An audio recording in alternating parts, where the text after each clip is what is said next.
DK Shivakumar CM ಆಗೋಕೆ ಚಾತಕ ಪಕ್ಷಿಯಂತೆ ಕಾಯ್ತಾ ಇದ್ದಾರೆ. ನವೆಂಬರ್ 14 ಯಾವಾಗ ಆಗತ್ತೆ ಅಂತ ದಿನಗಣನೆ ಮಾಡ್ತಾ ಇದ್ದಾರೆ. ಯಾಕಂದ್ರೆ 2.5 ವರ್ಷದ ಪ್ರಕಾರ ನಡೆದ್ರೆ ನವೆಂಬರ್ 13ಕ್ಕೆ ಸಿದ್ದರಾಮಯ್ಯನವರು 2.5 ವರ್ಷ ಕಂಪ್ಲೀಟ್ ಆಗುತ್ತೆ. ನವೆಂಬರ್ 14ಕ್ಕೆ ಇವರು ಮುಖ್ಯಮಂತ್ರಿ ಆಗಬೇಕು ಅಲ್ವಾ? ಇದರ ಮಧ್ಯೆ ಮತ್ತೆ ಮಾಜಿ ಮುಖ್ಯಮಂತ್ರಿ ವೀರಪ್ಪ ಮೊಯ್ಲಿ ಬಂಡೆ ಪರ ಬ್ಯಾಟ್ ಬೀಸ್ತಾ ಇದ್ದಾರೆ. ಮೊನ್ನೆ ಅವರು ಮುಖ್ಯಮಂತ್ರಿ ಆಗ್ತಾರೆ ಅಂತ ಹೇಳಿದ್ರು. ಆಮೇಲೆ ಇವತ್ತು ಅದನ್ನು ಮತ್ತೆ ಪುನರುಚ್ಚರಿಸಿದ್ರು. ಇಲ್ಲ ನೋಡಿ, ಆಗ್ತಾರೆ, ಬಟ್ ಈ ತರ ಆಗ್ತಾರೆ. ಏನಾಗ್ತಾ ಇದೆ ಡಿಕೆ ಶಿವಕುಮಾರ್ ವಿಚಾರದಲ್ಲಿ ಒಂದು ರಿಪೋರ್ಟ್ ನೋಡಿ.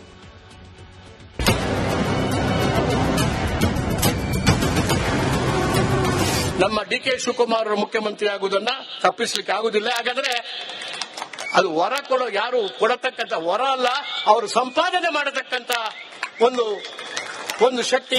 ಆಮೇಲೆ ತೆಗೆದು ನೀವು ತಕ್ಷಣ ಆಗಿ ಅದೆಲ್ಲ ನಾನು ಹೇಳೇ ಇಲ್ಲ. ಡಿಕೆಶಿಗೆ ಸಿಎಂ ಆಗುವ ಎಲ್ಲ ಅರ್ಹತೆ ಇದೆ. ಡಿಸಿಎಂ ಪರ ವೀರಪ್ಪ ಮೊಯ್ಲಿ ಮತ್ತೆ ಬ್ಯಾಟಿಂಗ್.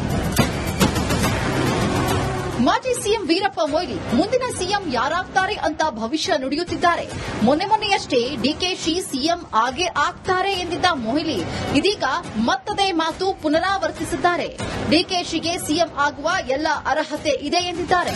ನೀವು ಮುಖ್ಯಮಂತ್ರಿ ಆಗುವುದನ್ನ ಯಾರಿಗೂ ತಪ್ಪಿಸಲಿಕ್ಕೆ ಆಗುವುದಿಲ್ಲ. ಯಾರು ಅದರಲ್ಲಿ ಆತಂಕ ಪಡಬೇಕಾದಂತ ಅವಶ್ಯಕತೆ ಯಾರಾದರೂ ಟೀಕೆ ಮಾಡುವುದು ವೈಯಕ್ತಿಕ ತೃಪ್ತಿಗೆ ಅದನ್ನ ಟೀಕೆ ಮಾಡಬೇಕೇ ಹೊರತು, ಆದರೆ ನಮ್ಮ ಡಿಕೆ ಶಿವಕುಮಾರ್ ಮುಖ್ಯಮಂತ್ರಿ ಆಗುವುದನ್ನ ತಪ್ಪಿಸಲಿಕ್ಕೆ ಆಗುದಿಲ್ಲ. ಹಾಗಾದ್ರೆ ಅದು ವರ ಕೊಡೋ ಯಾರು ಕೊಡತಕ್ಕಂತ ವರ ಅಲ್ಲ, ಅವರು ಸಂಪಾದನೆ ಮಾಡತಕ್ಕಂತ ಒಂದು ಶಕ್ತಿ, ಅದು ಮುಖ್ಯಮಂತ್ರಿ ಪದವಿ. ಸಾಕಷ್ಟು ಗೊಂದಲ ಆಗ್ತಾ ಇದೆ. ಪರಸ್ಪರ ಹೇಳಿಕೆ ಕೊಡೋದು, ವಿರೋಧ ಫಾರ್. ನಾನು ಹೇಳಿದೆ ಅದಕ್ಕೆ ವಿರೋಧ ಪರ ಆ ಆತಂಕವನ್ನ, ಅದು ಕೂಡ ಪಿಸಿಸಿ ಪ್ರೆಸಿಡೆಂಟ್ ನೀವು, ನಿಮಗೆ ಮುಖ್ಯಮಂತ್ರಿ ಆಗುವ ಅರ್ಹತೆ ಇದೆ, ಯೋಗ್ಯತೆ ಇದೆ ಮತ್ತು ಪಕ್ಷವನ್ನು ಚೆನ್ನಾಗಿ ಸಂಘಟನೆ ಮಾಡಿದ್ರೆ ಅದಕ್ಕೆ ನಮ್ಮೆಲ್ಲ ಮೆಚ್ಚುಗೆ ಇದೆ. ಒಂದಲ್ಲ ಒಂದು ದಿವಸ ನೀವು ಮುಖ್ಯಮಂತ್ರಿ ಹಾಗೇ ಆಗ್ತೀರಿ. ಅದಕ್ಕೆ ಈ ಸಮಯದಲ್ಲಿ ಆಗ್ತೀರಿ, ಅನಂತರ ಆಗ್ತಾರೆ, ಮತ್ತೆ ಆ ಪ್ರಶ್ನೆ ಬಂದೇ ಇಲ್ಲ. ಅಕ್ಟೋಬರ್ನಲ್ಲಿ ಡಿಕೆಶಿಗೆ ಸಿಎಂ ಪಟ್ಟ ಒಲಿಯುತ್ತ ಮಾಜಿ ಸಿಎಂ ಮೊಯ್ಲಿ ಮಾತಿನಲ್ಲಿ ಹಲವು ಅರ್ಥ. ನೀವು ತಕ್ಷಣ ಆಗಿ ಅದೆಲ್ಲ ನಾನು ಹೇಳೇ ಇಲ್ಲ. ನಾನು ಹೇಳಿದ್ದು ನಿಮಗೆ ಯೋಗ್ಯತೆ ಇದೆ, ನೀವು ಮುಖ್ಯಮಂತ್ರಿ ಆಗುವಂತ ಅರ್ಹತೆ ಕೂಡ ಇದೆ. ಆದ್ರಿಂದ ನೀವು ಈ ಗೊಂದಲ ಎಲ್ಲ ಆತಂಕ ಪರಿಹರಿಸಬೇಕು. ನೀವು ಸುಮ್ಮನೆ ಇದ್ದು ಬಿಡಿ, ಎಲ್ಲ ನೀವು ಹಾಗೆ ಒಂದಲ್ಲ ಒಂದು ದಿವಸ ಹಾಗೆ ಆಗ್ತೀರಿ. ವೀರಪ್ಪ ಮೊಯ್ಲಿ ಮಾತಿನಲ್ಲಿ ನಾನಾ ಅರ್ಥಗಳಿವೆ. ಅದರಲ್ಲಿ ಯಾವುದು ಸತ್ಯವಾಗುತ್ತೆ ಅಂತ ಕಾದು ನೋಡೋಣ. Bureau report, Republic Kannada. DK Shivakumar CM ಆಗೋಕೆ ಚಾತಕ ಪಕ್ಷಿಯಂತೆ ಕಾಯ್ತಾ ಇದ್ದಾರೆ. ನವೆಂಬರ್ 14 ಯಾವಾಗ ಆಗತ್ತೆ ಅಂತ ದಿನಗಣನೆ ಮಾಡ್ತಾ ಇದ್ದಾರೆ. ಯಾಕಂದ್ರೆ 2.5 ವರ್ಷದ ಪ್ರಕಾರ ನಡೆದ್ರೆ ನವೆಂಬರ್ 13ಕ್ಕೆ ಸಿದ್ದರಾಮಯ್ಯನವರು 2.5 ವರ್ಷ ಕಂಪ್ಲೀಟ್ ಆಗುತ್ತೆ. ನವೆಂಬರ್ 14ಕ್ಕೆ ಇವರು ಮುಖ್ಯಮಂತ್ರಿ ಆಗಬೇಕು ಅಲ್ವಾ?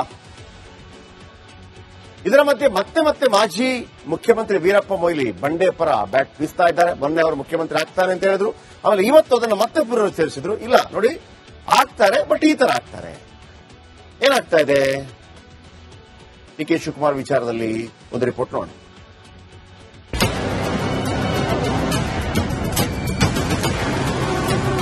ನಮ್ಮ ಡಿಕೆ ಶಿವಕುಮಾರ್ ಮುಖ್ಯಮಂತ್ರಿ ಆಗುವುದನ್ನ ತಪ್ಪಿಸಲಿಕ್ಕೆ ಆಗುದಿಲ್ಲ. ಹಾಗಾದ್ರೆ ಅದು ವರ ಕೊಡೋ ಯಾರು ಕೊಡತಕ್ಕಂತ ವರ ಅಲ್ಲ, ಅವರು ಸಂಪಾದನೆ ಮಾಡತಕ್ಕಂತ ಒಂದು ಶಕ್ತಿ. ಆಮೇಲೆ ತೆಗೆದು ನೀವು ತಕ್ಷಣ ಆಗಿ ಅದೆಲ್ಲ ನಾನು ಹೇಳೇ ಇಲ್ಲ. ಡಿಕೆಶಿಗೆ ಸಿಎಂ ಆಗುವ ಎಲ್ಲ ಅರ್ಹತೆ ಇದೆ. ಡಿಸಿಎಂ ಪರ ವೀರಪ್ಪ ಮೊಯ್ಲಿ ಮತ್ತೆ ಬ್ಯಾಟಿಂಗ್. ಮಾಜಿ ಸಿಎಂ ವೀರಪ್ಪ ಮೊಯ್ಲಿ ಮುಂದಿನ ಸಿಎಂ ಯಾರಾಗ್ತಾರೆ ಅಂತ ಭವಿಷ್ಯ ನುಡಿಯುತ್ತಿದ್ದಾರೆ. ಮೊನ್ನೆಯಷ್ಟೇ ಡಿಕೆಶಿ ಸಿಎಂ ಆಗೇ ಆಗ್ತಾರೆ ಎಂದಿದ್ದ ಮೊಯ್ಲಿ ಇದೀಗ ಮತ್ತದೇ ಮಾತು ಪುನರಾವರ್ತಿಸಿದ್ದಾರೆ. ಡಿಕೆಶಿಗೆ ಸಿಎಂ ಆಗುವ ಎಲ್ಲ ಅರ್ಹತೆ ಇದೆ ಎಂದಿದ್ದಾರೆ. ನೀವು ಮುಖ್ಯಮಂತ್ರಿ ಆಗುವುದನ್ನ ಯಾರಿಗೂ ತಪ್ಪಿಸಲಿಕ್ಕೆ ಆಗುದಿಲ್ಲ. ಯಾರು ಅದರಲ್ಲಿ ಆತಂಕ ಪಡಬೇಕಾದಂತ ಅವಶ್ಯಕತೆ ಯಾರಾದರೂ ಟೀಕೆ ಮಾಡುವುದು ವೈಯಕ್ತಿಕ ತೃಪ್ತಿಗೆ ಅದನ್ನ ಟೀಕೆ ಮಾಡಬೇಕೇ ಹೊರತು, ಆದರೆ ನಮ್ಮ ಡಿಕೆ ಶಿವಕುಮಾರ್ ಮುಖ್ಯಮಂತ್ರಿ ಆಗುವುದನ್ನ ತಪ್ಪಿಸಲಿಕ್ಕೆ ಆಗುದಿಲ್ಲ. ಹಾಗಾದ್ರೆ ಅದು ವರ ಕೊಡೋ ಯಾರು ಕೊಡತಕ್ಕಂತ ವರ ಅಲ್ಲ, ಅವರು ಸಂಪಾದನೆ ಮಾಡತಕ್ಕಂತ ಒಂದು ಶಕ್ತಿ, ಅದು ಮುಖ್ಯಮಂತ್ರಿ ಪದವಿ. ಸಾಕಷ್ಟು ಗೊಂದಲ ಆಗ್ತಾ ಇದೆ. ಪರಸ್ಪರ ಹೇಳಿಕೆ ಕೊಡೋದು, ವಿರೋಧ ಫಾರ್. ನಾನು ಹೇಳಿದೆ ಅದಕ್ಕೆ ವಿರೋಧ ಪರ ಆ ಆತಂಕವನ್ನ, ಅದು ಕೂಡ ಪಿಸಿಸಿ ಪ್ರೆಸಿಡೆಂಟ್ ನೀವು, ನಿಮಗೆ ಮುಖ್ಯಮಂತ್ರಿ ಆಗುವ ಅರ್ಹತೆ ಇದೆ, ಯೋಗ್ಯತೆ ಇದೆ ಮತ್ತು ಪಕ್ಷವನ್ನು ಚೆನ್ನಾಗಿ ಸಂಘಟನೆ ಮಾಡಿದ್ರೆ ಅದಕ್ಕೆ ನಮ್ಮೆಲ್ಲ ಮೆಚ್ಚುಗೆ ಇದೆ. ಒಂದಲ್ಲ ಒಂದು ದಿವಸ ನೀವು ಮುಖ್ಯಮಂತ್ರಿ ಹಾಗೆ ಆಗ್ತೀರಿ. ಅದಕ್ಕೆ ಈ ಸಮಯದಲ್ಲಿ ಆಗ್ತೀರಿ, ಅನಂತರ ಆಗ್ತಾರೆ, ಮತ್ತೆ ಆ ಪ್ರಶ್ನೆ ಬಂದೇ ಇಲ್ಲ. ಅಕ್ಟೋಬರ್ನಲ್ಲಿ ಡಿಕೆಶಿಗೆ ಸಿಎಂ ಪಟ್ಟ ಒಲಿಯುತ್ತಾ? ಮಾಜಿ ಸಿಎಂ ಮೊಯ್ಲಿ ಮಾತಿನಲ್ಲಿ ಹಲವು ಅರ್ಥ. ನೀವು ತಕ್ಷಣ ಆಗಿ ಅದೆಲ್ಲ ನಾನು ಹೇಳೇ ಇಲ್ಲ. ನಾನು ಹೇಳಿದ್ದು ನಿಮಗೆ ಯೋಗ್ಯತೆ ಇದೆ, ನೀವು ಮುಖ್ಯಮಂತ್ರಿ ಆಗುವಂತಹ ಅರ್ಹತೆ ಕೂಡ ಇದೆ. ಆದ್ರಿಂದ ನೀವು ಈ ಗೊಂದಲ ಎಲ್ಲ ಆತಂಕ ಪರಿಹರಿಸಬೇಕು. ನೀವು ಸುಮ್ಮನೆ ಇದ್ದು ಬಿಡಿ, ಎಲ್ಲ ನೀವು ಹಾಗೆ ಒಂದಲ್ಲ ಒಂದು ದಿವಸ ಹಾಗೆ ಆಗ್ತೀರಿ. ವೀರಪ್ಪ ಮೊಯ್ಲಿ ಮಾತಿನಲ್ಲಿ ನಾನಾ ಅರ್ಥಗಳಿವೆ, ಅದರಲ್ಲಿ ಯಾವುದು ಸತ್ಯವಾಗುತ್ತೆ ಅಂತ ಕಾದು ನೋಡೋಣ. Bureau report, Republic Kannada. DK Shivakumar CM ಆಗೋಕೆ ಚಾತಕ ಪಕ್ಷಿಯಂತೆ ಕಾಯ್ತಾ ಇದ್ದಾರೆ. ನವೆಂಬರ್ 14 ಯಾವಾಗ ಆಗತ್ತೆ ಅಂತ ದಿನಗಣನೆ ಮಾಡ್ತಾ ಇದ್ದಾರೆ. ಯಾಕಂದ್ರೆ 2.5 ವರ್ಷದ ಪ್ರಕಾರ ನಡೆದ್ರೆ ನವೆಂಬರ್ 13ಕ್ಕೆ ಸಿದ್ದರಾಮಯ್ಯನವರು 2.5 ವರ್ಷ ಕಂಪ್ಲೀಟ್ ಆಗುತ್ತೆ. ನವೆಂಬರ್ 14ಕ್ಕೆ ಇವರು ಮುಖ್ಯಮಂತ್ರಿ ಆಗಬೇಕು ಅಲ್ವಾ? ಇದರ ಮಧ್ಯೆ ಮತ್ತೆ ಮಾಜಿ ಮುಖ್ಯಮಂತ್ರಿ ವೀರಪ್ಪ ಮೊಯ್ಲಿ ಬಂಡೆ ಪರ ಬ್ಯಾಟ್ ಬೀಸ್ತಾ ಇದ್ದಾರೆ. ಮೊನ್ನೆ ಅವರು ಮುಖ್ಯಮಂತ್ರಿ ಆಗ್ತಾನೆ ಅಂತ ಹೇಳಿದ್ರು. ಆಮೇಲೆ ಇವತ್ತು ಅದನ್ನು ಮತ್ತೆ ಪುನರುಚ್ಚರಿಸಿದ್ರು. ಇಲ್ಲ ನೋಡಿ, ಆಗ್ತಾರೆ, ಬಟ್ ಈ ತರ ಆಗ್ತಾರೆ. ಏನಾಗ್ತಾ ಇದೆ ಡಿಕೆ ಶಿವಕುಮಾರ್ ವಿಚಾರದಲ್ಲಿ ಒಂದು ರಿಪೋರ್ಟ್ ನೋಡಿ.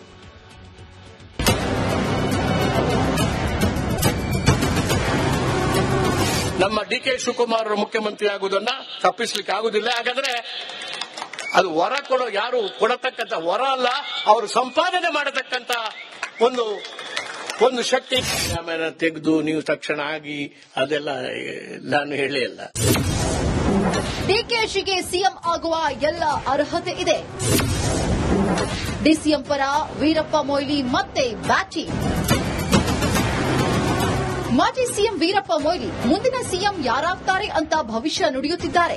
ಮೊನ್ನೆಯಷ್ಟೇ ಡಿಕೆಶಿ ಸಿಎಂ ಆಗೇ ಆಗ್ತಾರೆ ಎಂದಿದ್ದ ಮೊಯ್ಲಿ ಇದೀಗ ಮತ್ತದೇ ಮಾತು ಪುನರಾವರ್ತಿಸಿದ್ದಾರೆ. ಡಿಕೆಶಿಗೆ ಸಿಎಂ ಆಗುವ ಎಲ್ಲ ಅರ್ಹತೆ ಇದೆ ಎಂದಿದ್ದಾರೆ. ನೀವು ಮುಖ್ಯಮಂತ್ರಿ ಆಗುವುದನ್ನ ಯಾರಿಗೂ ತಪ್ಪಿಸಲಿಕ್ಕೆ ಆಗುವುದಿಲ್ಲ. ಯಾರು ಅದರಲ್ಲಿ ಆತಂಕ ಪಡಬೇಕಾದಂತ ಅವಶ್ಯಕತೆ ಯಾರಾದರೂ ಟೀಕೆ ಮಾಡುವ ವೈಯಕ್ತಿಕ ತೃಪ್ತಿಗೆ ಅದನ್ನ ಟೀಕೆ ಮಾಡಬೇಕೇ ಹೊರತು, ಆದ್ರೆ ನಮ್ಮ ಡಿಕೆ ಶಿವಕುಮಾರ್ ಮುಖ್ಯಮಂತ್ರಿ ಆಗುವುದನ್ನ ತಪ್ಪಿಸಲಿಕ್ಕೆ ಆಗುದಿಲ್ಲ. ಹಾಗಾದ್ರೆ ಅದು ವರ ಯಾರು ಕೊಡತಕ್ಕಂತ ವರ ಅಲ್ಲ, ಅವರು ಸಂಪಾದನೆ ಮಾಡತಕ್ಕಂತ ಒಂದು ಶಕ್ತಿ, ಅದು ಮುಖ್ಯಮಂತ್ರಿ ಪದವಿ. ಸಾಕಷ್ಟು ಗೊಂದಲ ಆಗ್ತಾ ಇದೆ. ಪರಸ್ಪರ ಹೇಳಿಕೆ ಕೊಡುವುದು, ವಿರೋಧ ಫಾರ್. ನಾನು ಹೇಳಿದೆ ಅದಕ್ಕೆ ವಿರೋಧ ಪರ ಆ ಆತಂಕವನ್ನ, ಅದು ಕೂಡ ಪಿಸಿಸಿ ಪ್ರೆಸಿಡೆಂಟ್ ನೀವು, ನಿಮಗೆ ಮುಖ್ಯಮಂತ್ರಿ ಆಗುವ ಅರ್ಹತೆ ಇದೆ, ಯೋಗ್ಯತೆ ಇದೆ ಮತ್ತು ಪಕ್ಷವನ್ನು ಚೆನ್ನಾಗಿ ಸಂಘಟನೆ ಮಾಡಿದ್ರೆ ಅದಕ್ಕೆ ನಮ್ಮೆಲ್ಲ ಮೆಚ್ಚುಗೆ ಇದೆ. ಒಂದಲ್ಲ ಒಂದು ದಿವಸ ನೀವು ಮುಖ್ಯಮಂತ್ರಿ ಹಾಗೆ ಆಗ್ತೀರಿ. ಅದಕ್ಕೆ ಈ ಸಮಯದಲ್ಲಿ ಆಗ್ತೀರಿ, ಅನಂತರ ಆಗ್ತಾರೆ, ಮತ್ತೆ ಆ ಪ್ರಶ್ನೆ ಬಂದೇ ಇಲ್ಲ. ಅಕ್ಟೋಬರ್ನಲ್ಲಿ ಡಿಕೆಶಿಗೆ ಸಿಎಂ ಪಟ್ಟ ಒಲಿಯುತ್ತಾ? ಮಾಜಿ ಸಿಎಂ ಮೊಯ್ಲಿ ಮಾತಿನಲ್ಲಿ ಹಲವು ಅರ್ಥ. ನೀವು ತಕ್ಷಣ ಆಗಿ